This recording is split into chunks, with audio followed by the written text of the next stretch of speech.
Detroit didn't just add a wing, they doubled down on identity.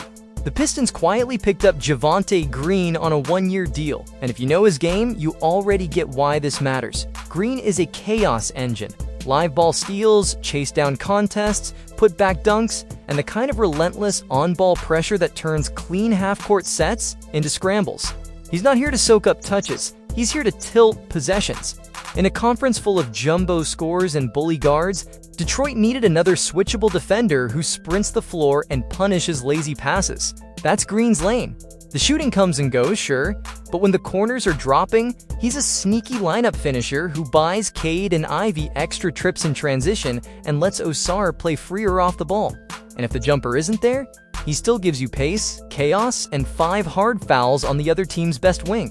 So is this just another depth move or the missing connective piece for Bickerstaff's defense first rotation? Here's the kicker. If Green hits one simple threshold, someone's minutes are getting cut and the locker room will feel it. Let's break down the move, the fit, and the quiet pressure it puts on Detroit's crowded wing room. Detroit moved fast. Multiple outlets reported the Pistons are finalizing a one-year deal with defensive wing Javonte Green, a 32-year-old energy forward who split last season between the Pelicans and Cavaliers. Terms weren't disclosed, but early reporting frames it as a standard one-year pact. Classic end-of-summer depth with upside. Why now? Detroit had an open lane to add a switchable defender without touching its core, and Green fits that template. Low usage, high motor, playoff-style athlete who pressures the ball and runs the floor. Last season he logged 68 games, 19 starts, at 5.1 ppg, 3.2 rpg, then about 18.5 mpg. Numbers that won't headline SportsCenter, but translate cleanly to a role player who tilts possessions with activity. The signal from Detroit is clear. Prioritize wings and defense around Cade and Ivy, then let shooting come from specialized pieces already in-house. Green's signing tracks with that offseason pattern.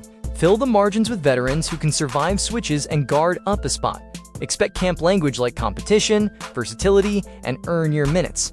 Bottom line, it's not a splash. It's a statement about identity and how the Pistons plan to win ugly in fourth quarters.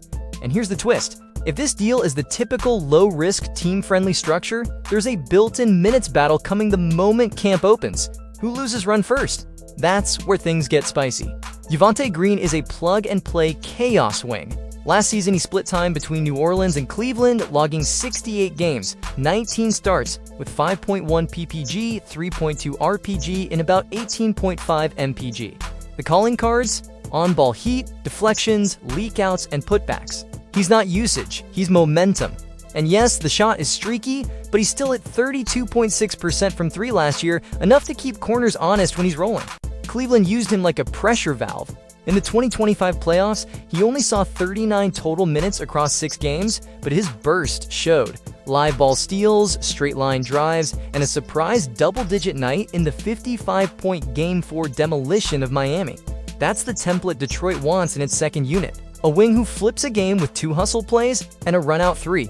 Zoom out and the resume tracks. Undrafted out of Radford, earned his way through Boston and Chicago before carving a niche as an energy defender. Last season's Pelicans-Cavs arc just reinforced it. He raises your floor without begging for touches. For a Detroit team leaning defense under JB Bickerstaff, that's oxygen for Cade and the shooters they've added, Duncan Robinson and Caris LeVert. Here's the kicker. If Green just hits league average from the corners and keeps the deflections up, he'll steal closing minutes on merit. But that's only part of it. Next, why Detroit targeted this exact archetype for April basketball. This wasn't random. Under JB Bickerstaff, Detroit's identity tilted towards defense, lineups that switch more, and wings who create chaos without needing touches. When New York bounced them in 6 games, the message was brutal. You need more live bodies to throw at Jalen Brunson and bigger wings for those grinded-out fourth quarters. Green fits that brief almost too perfectly. Roster-wise, the Pistons already addressed shooting and half-court spacing by bringing in Duncan Robinson and Caris LeVert, 2 guys who can tilt coverage and keep Cade's driving lanes open. What they still needed was a low-usage, switchable stopper for the bench units and late-game defense. That's Green. Deflections, leaks in transition, putbacks, and on-ball heat against 2s and 3s. The front office didn't need another 12-shot scorer. They needed a possession tilter who buys Cade and Ivy extra trips in transition.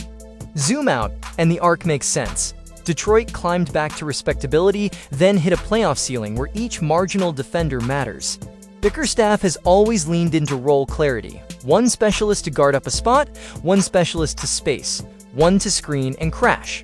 Green's deal, terms undisclosed, is classic plug-and-play insurance for matchups with bully wings and crafty guards.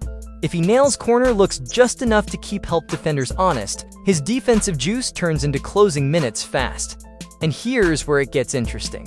Adding Green squeezes the wing rotation on nights when Robinson's shot isn't falling or when LeVert is needed more as a secondary creator than a stopper.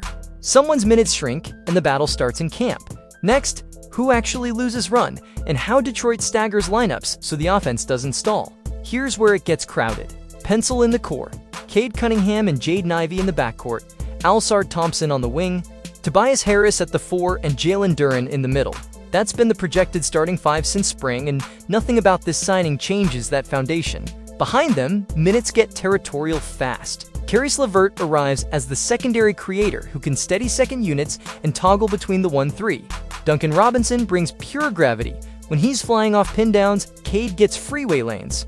Ron Holland II is the wild card. Length, burst, and a nose for deflections after a promising rookie year and strong summer league. Drop Javonte Green into that mix, and you've got a nightly decision tree. Shooting, Robinson, versus slashing, creation, LeVert, versus athletic defense, Holland or Green. Green's path is clear. Win the stop minutes. Bickerstaff can close with Cade, Ivey, Ausar, plus one of Robinson, LeVert, Holland or Green, depending on matchup. If the opponent's best wing is cooking, Green's on-ball juice earns the nod. If Detroit needs spacing, Robinson gets it. If they need an extra handler, it's LeVert. Holland battles Green for the chaos wing slot. Whoever turns deflections into runouts more consistently steals those fourth-quarter possessions. One more wrinkle. This was built for the Knicks of Celtics problem. New York sent Detroit home in 6 behind Brunson's late-game shot-making. Boston throws wave after wave of strong wings. A fresh, defense-first body like Green lets Detroit switch more, press passing lanes, and buy Cade and Ivey extra transition chances without asking for touches. That's the quiet leverage in this signing. And the uncomfortable truth? Someone's minutes shrink the moment Green hits corner threes at a league-average clip. Who blinks first? Robinson? LeVert? Or the sophomore? We're about to find out. For Detroit, it's not points, it's possession swings. Last season, Green put up 5.1 PG, 3.2 RBG, and 18.5 MPG across 68 games, split between the Pelicans and Cavaliers. That's a clean snapshot of a low-usage, high-impact role player built for second units and late-game defense. The swing skill is the jumper, and there's a real split. With New Orleans, he shot 35.2% from 3, 50 games, but cooled to 24.2% in a smaller Cleveland sample, 18 games. Roll those together and you're still looking at low 30s overall, which is survivable if the corners fall and the defense bites. Detroit doesn't need volume, just respect. What translates right away is events, steals, tips, runouts. In New Orleans, he averaged 1.1 steals in 21.8 minutes, roughly about 1.8 steals per 36 by simple scaling. That's the kind of live ball pressure Bickerstaff can deploy for 6 straight ugly minutes to flip momentum.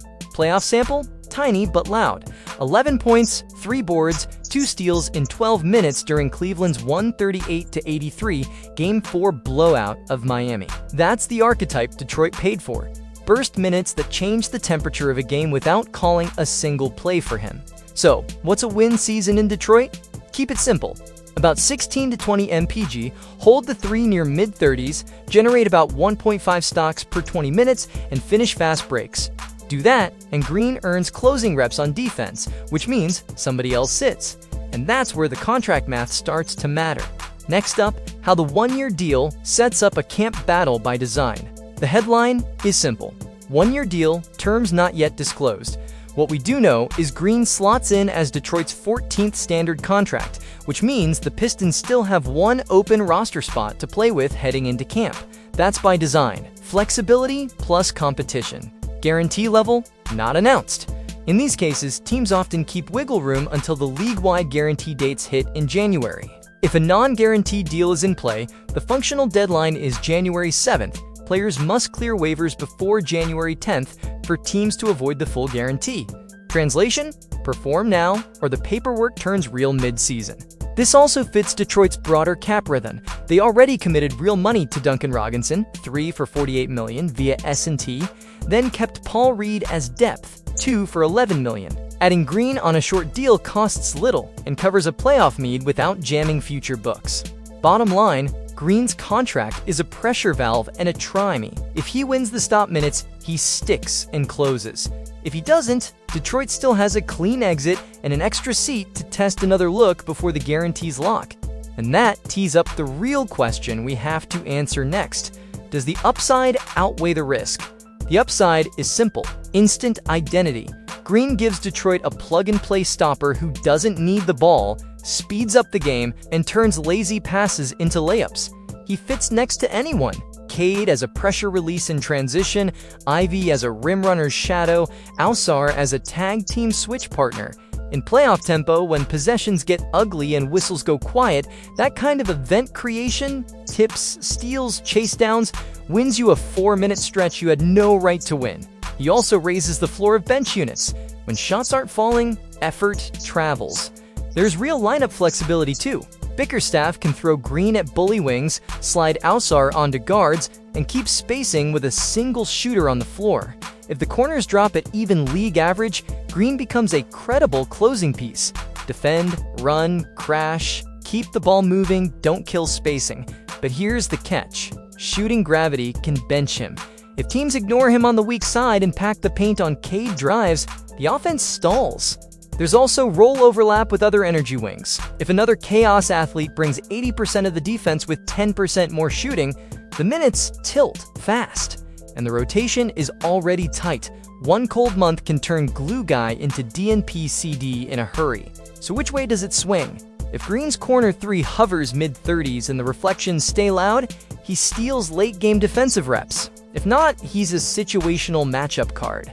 And that's the real pivot into the final piece: what this move means against the East's bullies, and why it could steal a playoff game in April.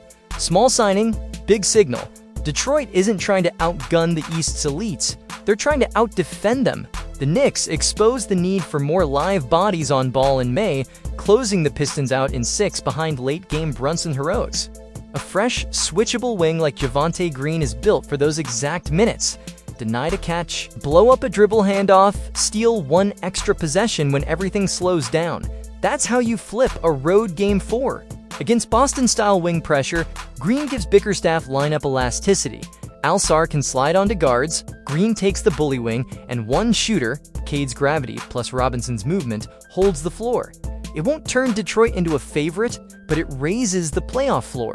Fewer clean looks for star wings, more runouts for Cade and Ivy, and just enough chaos to steal a quarter when the whistle goes quiet. Zoom out, and the message to the conference is loud: identity over splash. Detroit already spent on spacing with Duncan Robinson and secondary creation with Caris LeVert. Green is the connective tissue, cheap, mean, and playable in April. If the corners hold at league average and the deflections stay loud, he's in closing lineups on defense first nights, and someone with a bigger salary watches from the bench. That's how you climb tiers in the East, one ugly stop at a time.